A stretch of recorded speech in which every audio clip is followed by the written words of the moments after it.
Tag-ulan na naman mga mare ko, pero hindi ako natutuwa. Ikaw ba naman ang ganito ang tirahan kapag tag-ulan mare? Kulang na lang ianod lahat ng gamit. Naalala ko tuloy si Jin Bilog. Huwag kayong mag-alala dahil di kami manginginom. Abay syempre ayaw kung ako lang yung nai-stress mare. Kaya nga isamahan nyo kami manguha ng saluyot sa kabilang bakod.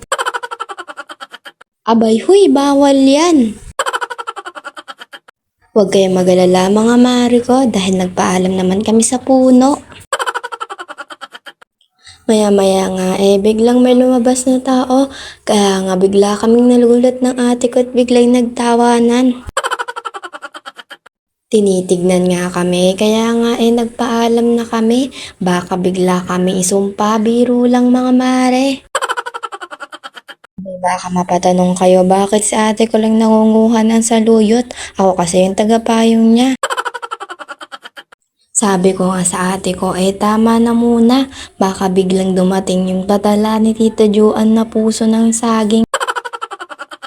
Baka pag hindi kami nakita nung pinagpadalahan, iuwi ulit. Ito nga pala yung saluyot na nakuha namin. Maya-maya nga mga mare, dumating na rin yung hinihintay naming padala. Babalik pa sana kami para manguha ng saluyot. Kaso nakita namin mare, meron na pala. Pagdating nga namin, ginulay na namin agad. Syempre mare, iluluto na rin yan. Abay for na syempre pagkatapos iluto kakain na kami mare, alam naman na pang gagawin namin matutulog.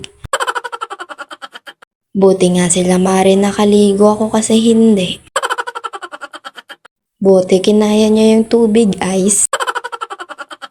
Abay syempre bago mag-end tong video na to, thank you nga pala dun kay Tita Juan na nagbigay ng ulam.